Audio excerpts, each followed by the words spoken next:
So welcome student, welcome to the channel intelligent Terra. तो आप लोगों को पता है कि हम लोग जो है अपना केमिस्ट्री का मॉडल पेपर सॉल्यूशन करा रहे हैं। तो इससे पहले 2 वीडियोस आ चुकी हैं, ठीक है। एक बार देख लीजिए आप लोग। प्रतिदर्श यानी कि जो आपका मॉडल पेपर है वो मैं यहाँ पे सॉल्व करा रहा हूँ और थोड़ा सा टाइम लग रहा है। मैंने आपको बताया था कि फरवरी से जो है चैनल पे वीडियोस वो एक दिन छोड़ के एक दिन आएंगी, बट अभी थोड़ा सा 2-4 दिन तक आपको थोड़ा और वेट करना पड़ेगा वीडियोस को लेके।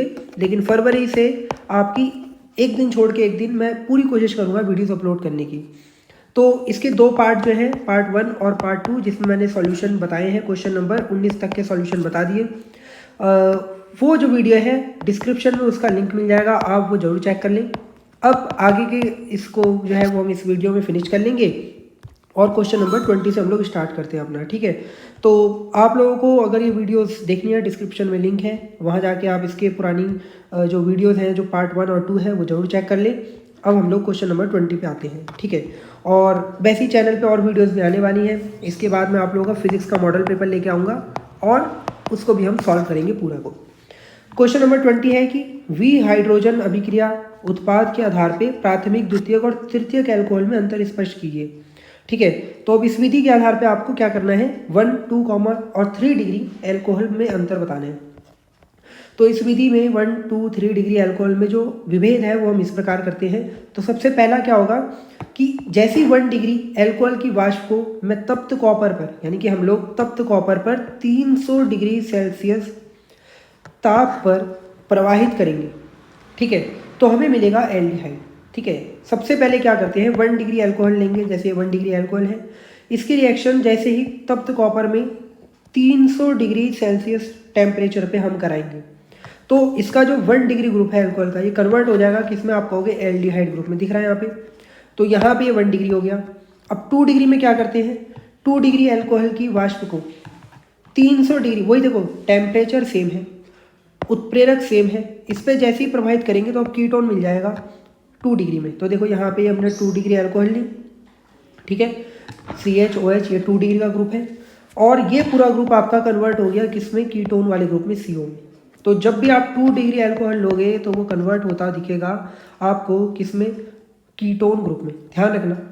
अब 3rd डिग्री में क्या होता है, 3rd डिग्री एल्कोहल की वाष्प को जैसे ही हम लोग कॉपर पे प्रभावित करते हैं तो वहाँ पे हमें इस बार एल्किन प्राप्त होती है और कुछ इस तरीके से ये 3 डिग्री वाला जो ग्रुप है ये एल्किन में कन्वर्ट होता दिख जाएगा, ठीक है। सेम वही चीज़ है, समझ में आ गया होगा आप लोगों को कि हमने क्या क्या काम करा। 1 डिग्री एल्कोहल की वाष्प को करोगे तो एल्डिहाइड देगा, 2 डिग्री को करोगे तो कीटोन देगा और 3 डिग्री एल्कीन देता है। क्लियर होगी ये चीज़। चलो, होगा क्या असल में, यहाँ से एक हाइड्रोजन निकल जाएगा। देखो देख लो, ये OH के साथ एक हाइड्रोजन -H2O के रूप में निकल जाएगा और आपका यहाँ पे जो बचेगा वो क्या बचेगा, आप कहोगे एक CH3 और एक ये वाला कार्बन और ये CH2, ठीक है, और एक हाइड्रोजन चला गया तो डबल बॉन्ड के साथ आ गया, ठीक है। चलो आगे बढ़ते हैं हम लोग। नेक्स्ट है हमारा, अगर आपको ये क्वेश्चन नहीं आता तो इसके अथवा में एक क्वेश्चन दिया हुआ है, ये देखो, ये इसके अथवा का ही क्वेश्चन है। अगर ये आता है तो बहुत अच्छी बात है, नहीं तो फिर 3 क्वेश्चन है। पहला है, फिनॉल एथेनॉल की तुलना में अधिक अम्लीय होता है क्यों, ठीक है। तो इसको हम कैसे करेंगे, इसका आंसर देख लो। तो प्रॉपर आंसर आपको देखो मिल रहे हैं इन चीज़ों के। तो अगर आप लोगों ने पार्ट 1 और पार्ट 2 वीडियो नहीं देखी तो मैं बार बार कह रहा हूँ जाके जरूर चेक करो, काम की वीडियो है आप लोगों के लिए। और उसको लाइक भी करना और इसे भी लाइक करो अगर आपको लग रहा है कि सही में हेल्पफुल वीडियो है। फिनॉल प्रोटॉन यानी कि H+ आयन का त्याग करके फिनॉक्साइड आयन बनाता है जो अनुनाद के कारण, ठीक है, जो अनुनाद के कारण स्थायित्व प्राप्त कर लेता है, जबकि एथेनॉल में ऐसा नहीं होता। इसलिए हम कह सकते हैं कि जो फिनॉल है वो एथेनॉल से अधिक अम्लीय है, ठीक है। क्या कहना चाह रहा है, ये कह रहा है कि जो फिनॉल है वो अपने एक H+ आयन, यानी कि फिनॉल आपको पता होगा क्या होता है, फिनॉल होता है, अब ये जो फिनॉल होता है ये अपने H+ आयन का त्याग कर देगा। अब H+ आयन का त्याग कर देगा तो ये बनाएगा कुछ ये O-, जिसे बोलते हैं फिनॉक्साइड आयन। अब ये फिनॉक्साइड जो आयन है ये अनुनाद के कारण स्थायित्व प्राप्त कर लेते हैं, यानी कि इसमें अनुनाद की स्थितियाँ होती हैं और फिर शिफ्ट होंगे इलेक्ट्रॉन वगैरह, ठीक है, वो हम डिटेल में नहीं जा रहे। अब ये शिफ्ट होने के कारण ये स्थायित्व प्राप्त कर लेगा।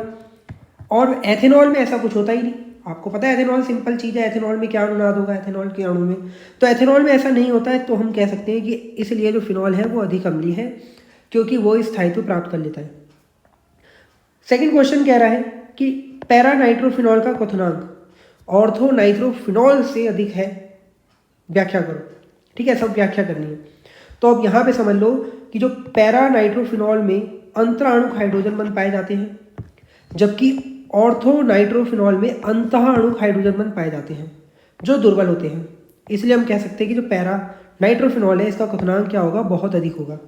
ठीक है, सिंपल सी चीज़ें, देखो एक एक नंबर के हैं ये तीनों, तो इसमें आपको पॉइंट टू पॉइंट बात करनी है, नहीं कि फालतू का ज़्यादा नहीं लिखना है। मैंने पहले ही बता रखा है कि जितना ज़्यादा लिखोगे उतना समय अपने लिए खराब करोगे। 2 की जगह 4 नंबर तो नहीं मिलने वाले, या 3 नंबर तो नहीं मिलने वाले, तो उतना ही करो जितना 2 नंबर में काफ़ी हो। अगला क्वेश्चन है, ईथर जल में कम विलेय है लेकिन सांद्र H2SO4 में अधिक विलेय होता है। तो चलो इसको भी देख लो। तो ईथर में उपस्थित एल्किल समूह की जल विरागी प्रकृति होती है, जिस कारण से ये जो है वो क्या है, जल में कम विलेय है और H2SO4 में अधिक विलेय है। सिंपल सी बात है कि ईथर में एल्किल समूह होगा ROR, ये ग्रुप होता है ना, तो ये जो एल्किल समूह होते हैं इनकी प्रकृति जल विरागी होती है। अब इस जल विरागी प्रकृति के कारण ये जल में नहीं रहेगा और कम विलेय होगा और H2SO4 में ज़्यादा हो जाएगा। ठीक है, तो ये तीनों क्वेश्चन कर लिया हमने अथवा के। अब हम आगे बढ़ते हैं 21वें क्वेश्चन में। आपको रासायनिक परिवर्तन, इसके लिए रासायनिक समीकरण देनी है। तो पहला है कैल्शियम फॉर्मेट से फॉर्मेल्डिहाइड, तो देख लो इसको, इंपॉर्टेंट है। देखो कैल्शियम फॉर्मेट है आपका ये HCOO, ठीक है, Ca और यहाँ पे HCOO। जैसे ही आप इसको क्या करोगे, इसका ड्राई डिस्टिलेशन करोगे, यानी कि जब आप इसको एक तरीके से इसको ड्राई करोगे तो क्या होगा, इसके अंदर से CO3 यानी कि ये चीज़ मैंने यहाँ दिखा भी रखा है, देखो एक Ca ये रहा और C और ये 3 ऑक्सीजन, ये मिलके अलग हो जाएंगे। अब आपके पास यहाँ क्या बच रहा है, आप कहोगे यहाँ बच रहा है H और यहाँ बच रहा है, ठीक है, HCHO। क्लियर हो गया? देखो क्लियर पता चल रहा है कि क्या बच रहा है हमारे पास। तो हमारे पास एल्डिहाइड बचेगा, या आपको दूसरे शब्दों में एल्डिहाइड है। कौन सा एल्डिहाइड है, आप कहोगे मैथेनॉल या फॉर्मेल्डिहाइड बनेगा। ठीक है, तो ये आपकी होगी एक पहली रिएक्शन। सेकंड में कह रहा है टॉलुइन से बेंजल्डिहाइड। तो टॉलुइन से बेंजल्डिहाइड ये रिएक्शन वेरी इंपॉर्टेंट है, हर बार आती है। ठीक है, क्या करना है आपको, टॉलुइन है ये, इसको आपको CrO2Cl2 के साथ रिएक्शन करा दो, ये आपका एल्डिहाइड में कन्वर्ट हो जाएगा। ठीक है, एल्डिहाइड का हो या इसको बेंजल्डिहाइड बोल देते हैं हम लोग। क्लियर हो गई ये चीज़। थर्ड देख लो, थर्ड में कह रहा है बेंजल्डिहाइड से बेंजोइक एसिड। तो बेंजल्डिहाइड से बेंजोइक एसिड के लिए आपको कुछ नहीं करना, इसका ऑक्सीकरण करा देना है KMnO4 द्वारा अम्लीय माध्यम में। तो बस ये ग्रुप CHO ग्रुप COOH में कन्वर्ट हो जाएगा। ठीक है स्टूडेंट, समझ में आ गई तीनों रिएक्शन। देख लो एक बार और स्क्रीनशॉट ले लो जल्दी जल्दी से। 22वें क्वेश्चन में कह रहा है क्या होता है जब, यानी कि आपको कारण बताना है, एनिलीन जलीय विलयन में ब्रोमीन से क्रिया करती है। तो देखो जब एनिलीन जो है जलीय विलयन में ब्रोमीन से क्रिया करेगी, तो यहाँ पे सीधा आंसर लिखना है 2,4,6 ट्राई ब्रोमो एनिलीन बनती है। क्या होगा, ये एनिलीन है। जब आप इसकी जलीय Br2 से रिएक्शन कराओगे तो इसमें से एक Br यहाँ पे, एक Br यहाँ पे और एक Br जो है वो यहाँ पे, इन तीनों जगहों पे आके टिक जाएगा। देखो यहाँ दिखा रखा है और बन जाएगा। देखो नंबरिंग यहाँ से होगी, सॉरी 1 2 3 और ये 4 और ये 5 और ये 6, तो 2 4 6 ट्राई ब्रोमो एनिलीन। और 3 Br यहाँ पड़े, तीन हाइड्रोजनों को, तीन हाइड्रोजन जो यहाँ पे हैं, ठीक है, एक हाइड्रोजन यहाँ का, एक हाइड्रोजन यहाँ का और एक हाइड्रोजन यहाँ का, इन तीनों को हटा के HBr के रूप में अलग हो जाएगा। ठीक है, सेकंड में कह रहे हैं एमाइडो को ब्रोमीन तथा KOH के साथ गर्म करते हैं, यानी कि जो भी एमाइड है उनको ब्रोमीन और KOH के साथ जब गर्म करोगे तो सिंपल चीज़ है, यहाँ पे क्या प्राप्त होगा, एमीन। ठीक है, जैसे ही आप कोई भी एमाइड लोगे, जैसे एग्जांपल के लिए यहाँ पे मैंने देखो रिएक्शन दिखा रखी है और दिखानी भी है, रासायनिक अभिक्रिया भी देनी है ना, और क्या प्राप्त होगा ये भी बताना है। तो हमारे पास एमाइड है, एमाइड ग्रुप समझते हो ना, RCONH2 इसे बोलते हैं। R की जगह CH3 ले लिया। जैसे ही इसकी रिएक्शन Br2 और KOH के साथ कराई तो ये कन्वर्ट हो जाता है एमाइड ग्रुप पूरा का पूरा। आप कहोगे ये जो ग्रुप है एमाइड ग्रुप, ठीक है, यहाँ देख लो, ये एमाइड ग्रुप पूरा का पूरा कन्वर्ट हो जाएगा किसमें, एमीन ग्रुप में, NH2 में। ये कन्वर्जन होता है और बाकी ये छोटी छोटी चीज़ें आप देख लेना, इससे निकल जाएंगे। ठीक है, मेन आप चीज़ देखो क्या हो रहा है, एमीन बन रही है, बाकी ये फिक्स होती हैं चीज़ें। थर्ड क्या बोल रहा है, मेथिल साइनाइड को LiAlH4 द्वारा अपचयित करते हैं, यानी कि अब आपके पास मेथिल साइनाइड है और आप उसको क्या करते हो, अपचयित करते हो इसके द्वारा LiAlH4। तो सिंपल चीज़ है, आपको एथिलएमीन प्राप्त हो, यानी कि ये जो ग्रुप है ये ग्रुप आपका 1 डिग्री एमीन में कन्वर्ट हो जाता है, CH2NH2 में कन्वर्ट हो जाएगा जब आप इसका LiAlH4 द्वारा क्या कराओगे, आप कहोगे अपचयन कराओगे, एक तरीके से अपचयन होता है। ठीक है, ये यहाँ पे भी अपचयन दिया होगा, हाँ अपचयित करते हैं। क्लियर हो गई ये चीज़। तो ये तीनों रिएक्शन आपको समझ में आ चुकी होगी, जल्दी से स्क्रीनशॉट ले लो। अब आगे बढ़ता हूँ मैं, और अगर वीडियो अच्छी लग रही हो तो लाइक कर देना और चैनल को सब्सक्राइब कर देना, क्योंकि ऐसे ही आपको मैं अभी बहुत सारी चीज़ें कराने वाला हूँ। ठीक है, सब्सक्राइब है। क्लियर, चलो क्वेश्चन नंबर 23वें के फर्स्ट में कह रहा है अल्फा एमिनो अम्ल क्या है, अल्फा एमिनो अम्ल द्वारा जलीय विलयन में ज्यूटर आयन किस प्रकार बनता है, 2 नंबर में आया हुआ है। तो सबसे पहले अल्फा एमिनो अम्ल बताएंगे, तो वह यौगिक, थोड़ा सा जूम कर लूँ, थोड़ा सा और जूम कर ले, है ना। देखो अल्फा एमिनो अम्ल की बात कर रहे हैं हम लोग, तो कह रहा है वह यौगिक जिनमें एमीन और कार्बोक्सिलिक अम्ल दोनों समूह पाए जाते हैं वो हमारी क्या होते हैं, अल्फा एमिनो अम्ल। ठीक है, जिसमें NH2 ग्रुप भी होगा और जिसमें COOH ग्रुप भी होगा, यानी कि दोनों ग्रुप पाए जाएंगे सिंगल बॉन्ड। इसे ही हम लोग बोलते हैं क्या, अल्फा एमिनो अम्ल। और इनका साधारण फॉर्मूला ये होता है, अब आर की जगह आप कुछ भी रखते रहो वो आपको मिलता रहेगा। ठीक है, तो ये हो गया अल्फा एमिनो अम्ल। अब ये कह रहा है ज्यूटर आयन को भी बताओ, तो ज्यूटर आयन को देखो यहाँ लिख देते हैं हम लोग कि जलीय विलयन में जो एमिनो अम्ल है का कार्बोक्सिल समूह है वो एक प्रोटॉन यानी कि H+ का त्याग करता है, जिसे एमीन समूह ग्रहण कर लेता है। इस प्रकार एक द्विध्रुव आयन बनता है जिसे हम ज्यूटर आयन कहते हैं। क्या हो रहा है समझो, देखो मैंने बोला ये आपके पास एक एमिनो अम्ल है, अब ये कह रहा है एमिनो अम्ल में क्या होता है, COOH ग्रुप जो होता है इसका वो अपने एक H+ आयन का त्याग कर देगा, देखो त्याग कर रहा है, और इसे ग्रहण कौन करेगा, इसे ग्रहण करेगा NH2 समूह। क्या हुआ, COOH के H+ आयन ने, इसके H+ आयन ने अपना त्याग कर दिया, और वो त्याग करके जो गया किसके पास गया, NH2 के पास गया जिसने इसे ग्रहण करा। तो अब NH2 के पास जब ये जा रहा है एक H+ आयन, तो इस पर आ गया, देखो पहले से NH2 था, एक H+ आयन आ गया इसके पास, तो इसने क्या बना लिया, आप कहोगे NH3 और प्लस का निशान दिखा के। ठीक है, और इसके पास से H+ गया तो इसके पास COO नेगेटिव आ गया, तो एक द्विध्रुव आयन बनता हुआ नजर आ रहा है आपको। द्विध्रुव आयन का मतलब जितना पॉजिटिव उतना ही नेगेटिव, पढ़ा है ना फिजिक्स के अंदर भाई, द्विध्रुव इतनी बार पढ़ाया है। हाँ भाई, फिजिक्स में लाइव क्लास में मैंने आपको चैप्टर 1 और 2 कंप्लीट पढ़ाया है विद न्यूमेरिकल, तो वहाँ लाइव सेक्शन में जाओगे, कहाँ जाना है लाइव सेक्शन में, तो आपको ये चैप्टर मिल जाएंगे, वहाँ से आप अपने चैप्टर 1 और 2 कंप्लीट कर सकते हो। ठीक है, तो यही ज्यूटर आयन बनता है। नेक्स्ट कह रहा है अपचायी शर्करा किसे कहते हैं, सेकंड, तो बहुत सिंपल है, 1 नंबर में वह कार्बोहाइड्रेट जो फेलिंग विलयन और टॉलन अभिकर्मक को अपचयित करते हैं वो हमारे अपचायी शर्करा कहलाते हैं। जैसे एग्जांपल हो गए D+ ग्लूकोज और D- फ्रक्टोज। ठीक है, और अनपचायी आ गया 1% के लिए, मान लो अनपचायी आ गया, तो आप लिख देंगे जो फेलिंग विलयन और टॉलन अभिकर्मक को अपचयित नहीं करते, ध्यान रखना अगर अनपचायी है तो, और अपचायी में जो क्या करते हैं, इन दोनों को अपचयित करते हैं। चलो भाई, अब 24वां क्वेश्चन है, यहाँ से आपके 4 नंबर के क्वेश्चन स्टार्ट हो जाते हैं। पहला है रासायनिक अभिक्रिया की कोटि और आणविकता में अंतर बताओ। तो चलो कोटि और आणविकता को देख लो, यहाँ पे ये अंतर हम लिख रहे हैं इसका। कोटि, अभिक्रिया की कोटि भिन्नात्मक हो सकती है और आणविकता सदैव पूर्ण संख्या में होती है। ठीक है, कोटि शून्य हो सकती है, यह शून्य नहीं हो सकती कभी भी, ये क्रियाविधि द्वारा प्राप्त की जाती है और ये प्रयोग द्वारा। और एक एक आप चाहो तो इसकी परिभाषा भी दोनों की लिख सकते हो, वो थोड़ी लंबी चौड़ी थी तो मैंने इस 3 ये लिख दी, 2 नंबर में 3 में लिख दोगे काफ़ी है। ठीक है, समझ गए, क्लियर। आगे बढ़ते हैं, रासायनिक अभिक्रिया का संघट्ट सिद्धांत। तो संघट्ट सिद्धांत को मैंने 2 नंबर के लायक लिखने की पूरी कोशिश करी, आप चाहो तो थोड़ा और बढ़ा भी सकते हो, लेकिन मेरे हिसाब से इतना सफिशियंट है। अभिकारक अणुओं के आपस में टकराने के कारण ही रासायनिक अभिक्रिया होती है। देखो संघट्ट सिद्धांत जो है उसने हमें ये बताया था कि जैसे ही अभिकारक अणु टकराएंगे तो उनके टकराने के बाद ही रासायनिक अभिक्रिया होगी और उत्पाद बनेंगे। अब रासायनिक परिवर्तन में अभिकारक अणुओं के मध्य होने वाली सभी टक्करें प्रभावी नहीं होती, जिन टक्करों के कारण उत्पाद बनते हैं उन्हें प्रभावी टक्कर कहते हैं। ठीक है, क्या बोल रहा है कि मान लो बहुत सारे अणु आएंगे और आप ये मत समझो कि हर टक्कर के कारण ही उत्पाद बन रहा है, नहीं, ये कह रहा है कुछ ही ऐसी टक्कर होंगी, इमेजिन करो 100 में से 20 ही टक्कर ऐसी होंगी जो टक्कर करके क्या बना रही होंगी, आप कहोगे उत्पाद बना रही होंगी। ठीक है, 100 अणु आए, 100 ने टक्कर करी, लेकिन 20 ही ऐसे अणु थे जिन्होंने टक्कर करा और उत्पाद बनाया, तो उन्हें बोलते हैं प्रभावी टक्कर। अब कह रहा है प्रभावी टक्कर के लिए अणुओं के पास एक न्यूनतम ऊर्जा होना आवश्यक है, जिसे दहली ऊर्जा भी कहते हैं। ठीक है, तो ये आपके पास 3-4 चीज़ हो गई, आप इसको लिख सकते हैं संघटित सिद्धांत में।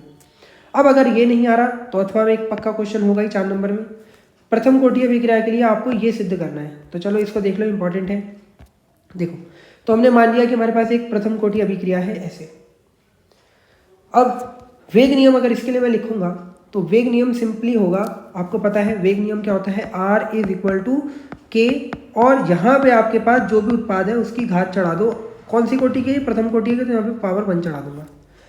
क्लियर, वेग नियम कैसे लिखते हैं समझ में आ गया होगा। फिर से मैं बता रहा हूँ, R is equal to, R हो गया इसका वेग, ठीक है, के, और जो भी उत्पाद है मात्र ए लिया है, ए सांद्रता उसकी, और प्रथम कोटि का मतलब इसकी घात 1 चढ़ा दी हमने।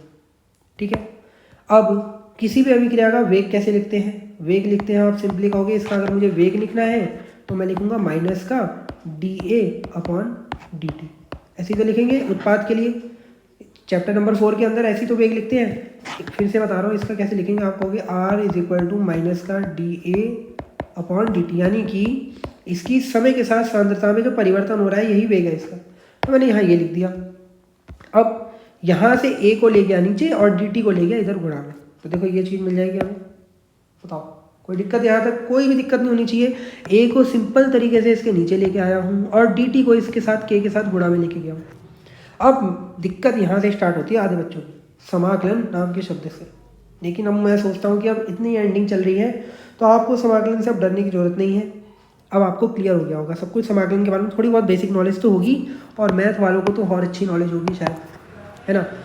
समाकलन करते हैं, समाकलन का ये निशान लगा दिया। ठीक है, अब इसका जो समाकलन होगा वो होगा log a। फॉर्मूला आपको आना चाहिए, dx अपॉन x का समाकलन होता है, dx अपॉन x का समाकलन होता है log e बेस x, पता होना चाहिए फॉर्मूला। तो देखो dx a अपॉन a का formula log e base a कर दिया, और ये k बाहर जाएगा और dt का t हो जाएगा, प्लस c एक नियतांक आएगा। ठीक है, ध्यान से देखो k dt का क्या करा, k t और एक नियतांक c, ये अब c एक समाकलन नियतांक है जिसकी जो वैल्यू है वो प्रारंभिक कंडीशनों में ज्ञात की जाती है। तो प्रारंभ में t इज इक्वल टू 0 होगा, और हम मान के चल रहे हैं कि इसकी जो प्रारंभिक सांद्रता है a वो a0 के इक्वल होगी।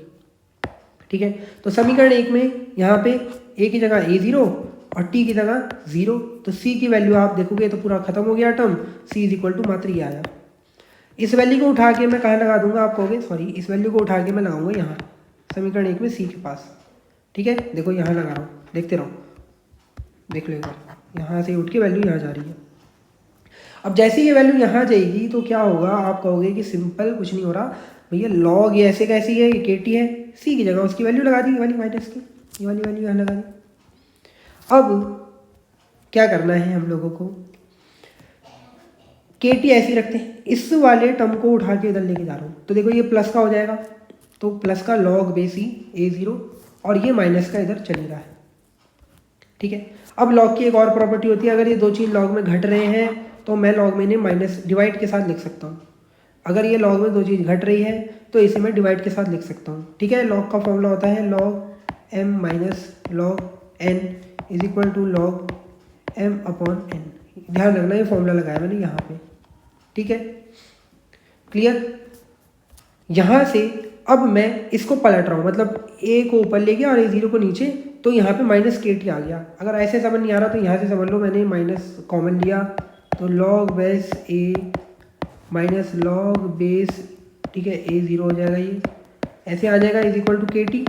क्लियर, समझ में आ रही। ये माइनस को उठा के इधर ले जाऊँ तो मैं इसे log a अपॉन a0 लिखूंगा। ठीक है, या ऐसे समझो या ऐसे समझ लो, एक ही बात है। जब पलट रहे हैं तो माइनस को इधर ले जाएंगे, ये माइनस साइन इधर आ जाता है। अब यहाँ से ये लॉग हट रहा है, ध्यान रखना, जब लॉग हटेगा तो ये इधर e की पावर में चला जाता है, तो ये e की पावर माइनस का के जो भी है, ठीक है, जो भी है ये e की पावर में चला गया तो e की पावर माइनस के टी, और ये इधर गुणा में आ जाएगा तो a0। ये हमें प्रूफ करना था 2 नंबर में। ठीक है, जल्दी हो जाएगा। लग रहा है कि ये हार्ड है, लेकिन मैं तो कहता हूँ कि मैथ की चीज़ है, जल्दी हो जाएगी, बहुत जल्दी हो जाएगी। थ्योरी लिखने से कई गुना ज़्यादा अच्छा है। इसके अगला वाला क्वेश्चन सिंपल, एक प्रथम कोटि की अभिक्रिया का वेग स्थिरांक दिया हुआ है, ठीक है, और इसकी अर्धायु पूछ रहा है। तो गिवन देखा हम लोगों ने, गिवन में हमें के की वैल्यू गिवन कर रखी है। प्रथम कोटि अभिक्रिया के लिए मुझे पता है टी हाफ जो होता है वो ये फॉर्मूला होता है, के की वैल्यू लगाई, सॉल्व करा, ये आंसर आया। इसमें कुछ बताने की ज़्यादा नहीं, सिंपल है, ये वाला फॉर्मूला याद होना चाहिए।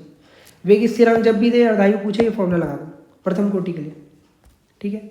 चलो ये लास्ट क्वेश्चन है, इसके बाद एक और क्वेश्चन था, वो मैं आपको कभी बाद में करा दूंगा, ठीक है। और यहाँ पे ये लास्ट क्वेश्चन मैं अभी ले रहा हूँ, जबकि एक और क्वेश्चन है 26, वो हम बाद में कराएंगे। वेरी इंपॉर्टेंट क्वेश्चन है। एक कार्बनिक यौगिक ए में इतने % कार्बन, इतने % हाइड्रोजन और इतने % ऑक्सीजन है। यौगिक का वाष्प घनत्व इतना है। कह रहे ये यौगिक टॉलन अभिकर्मक को अपचयित नहीं करता, परंतु आइडोफॉर्म परीक्षण देता है, और यौगिक क्षारीय KMnO4 द्वारा ऑक्सीकृत होने पर अम्ल B देता है, फास्फोरस द्वारा अपचयित होने पर सीध बनाता है, और ABC की पहचान करो और सबमिट कर दो। तो देखो अभी तक तो हमने इतना पढ़ के इतना काम करना है कि यौगिक है क्या, मतलब इसका क्या सूत्र है, अणुसूत्र क्या है, ये तो देख लें, क्लियर तो पता चले कुछ। तो अभी मैं सिर्फ और सिर्फ कार्बन की % दे रखी है, हाइड्रोजन की, और इतना ऑक्सीजन है, ये बात कर रहा है, ठीक है। इतना इसमें दिया हुआ है नहीं, 69.2, ये मैंने दूसरा क्वेश्चन ले लिया, क्वेश्चन दूसरा ले लिया मैंने ये। चलो एक बार आप एक काम करो, इस क्वेश्चन को छोड़ो, इस क्वेश्चन को इसमें ही देखो। मैंने क्वेश्चन दूसरा ले लिया है, बट ये क्वेश्चन बिल्कुल इसी के तरीके से है, ठीक है। यहाँ पे डिजिट चेंज कर रखी है मैंने, ये डिजिट को अभी समझ लो, एक तरीके से डिजिट इसने चेंज कर दी। अब मेरी डिजिट चेंज है, क्योंकि मैंने ये करा नहीं, इसलिए मैंने ये कॉपी से ही नोट उतार लिया था। आप इधर देख लो, आप इधर देखो, सेम क्वेश्चन है। ये कह रहे हैं कार्बन की % जो है वो इतनी है, हाइड्रोजन की इतनी है, और ऑक्सीजन की इतनी है, ठीक है। अब ऑक्सीजन की नहीं थे, शेष बचा ऑक्सीजन है, तो आप निकाल भी लोगे ऐसे करके। सेम यही क्वेश्चन रखते हैं, और ये सारी चीज़ % चेंज कर दी बस हमने। तो आपको करना क्या है, सबसे पहले तो आपको ये चार्ट बनाना आना चाहिए, जिसमें तत्व, परमाणु भार, ठीक है, और ये होगा आपका अनुपात। अनुपात किस चीज़ का होगा, मैं लिख भी देता हूँ, परमाणु भार, सॉरी % बटे परमाणु भार, ठीक है, ये चीज़ ध्यान रखना। और ये होता है आपका सरल अनुपात, क्लियर। तो कार्बन है, परमाणु भार 12 होता है, % इतनी गिवन है। तो जब आप % को परमाणु भार से भाग लगाओगे तो आपका कुछ ही आएगा। सेम हाइड्रोजन, परमाणु भार 1 होता है, % इतनी, इसको भाग लगाओगे इतना आएगा 1 से। और ऑक्सीजन का परमाणु भार 16, % इतनी, % बटे परमाणु भार करोगे इतना आएगा।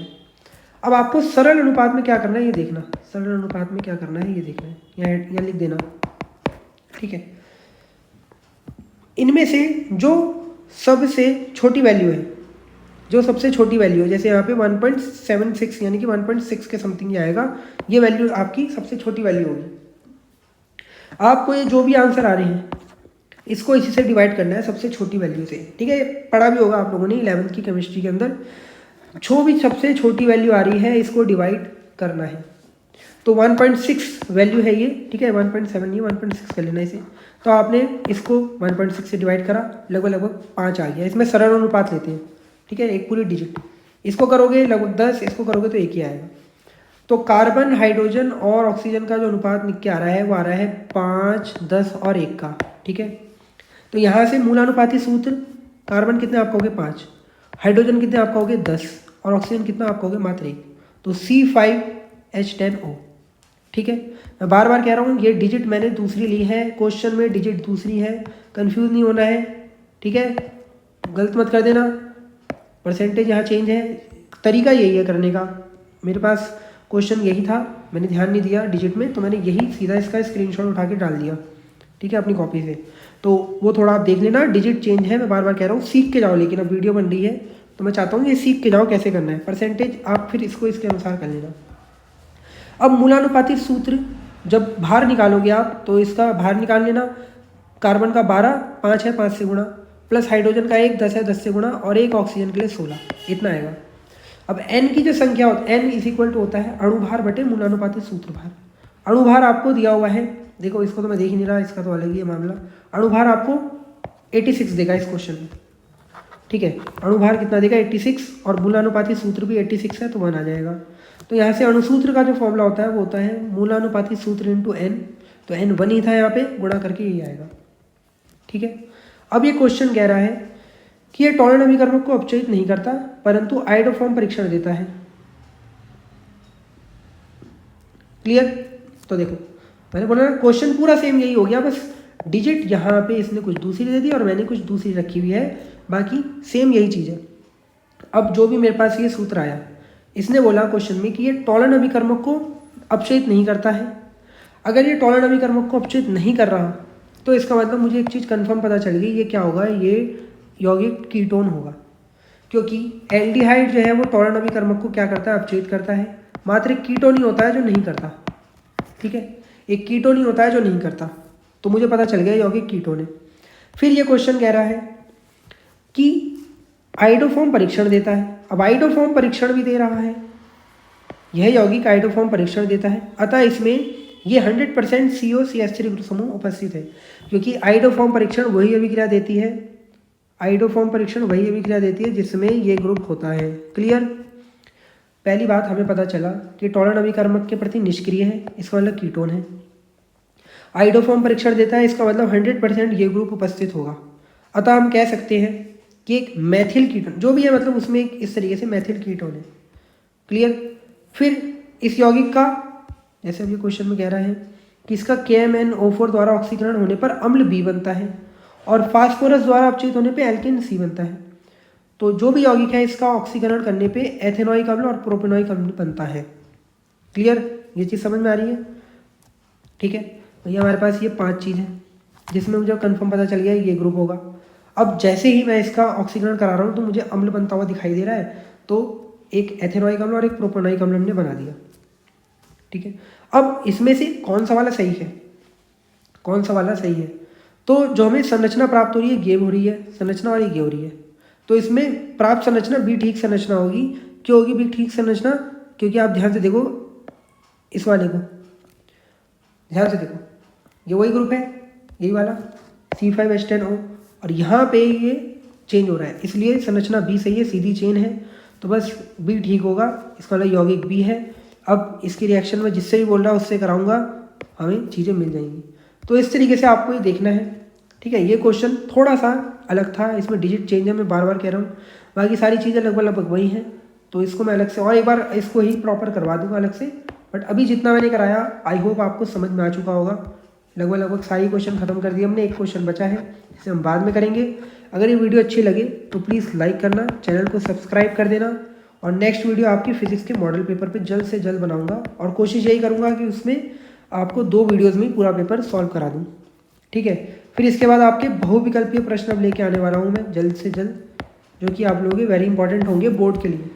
ठीक है, सारे उसी में से हट जाएंगे, कम से कम ज़्यादा है तो 2 वीडियो में वो भी बनेगा, या हो सकता है मुझे 3-4 वीडियो भी बनानी पड़ जाए उसकी, क्योंकि वो 100 से ज़्यादा है, 100 प्लस बहुविकल्पीय प्रश्न है वो। तो जल्द से जल्द वीडियो आएगी, इसके लिए आपको चैनल को सब्सक्राइब करना होगा ताकि अपडेट मिलती रहे वीडियो की। ठीक है स्टूडेंट, चलो यहीं, अब बहुत वीडियो लंबी बन जाएगी, वीडियो को यहीं रोकते हैं और आपसे जल्द मुलाकात करेंगे 1-2 दिन के अंदर। Thank you for watching this.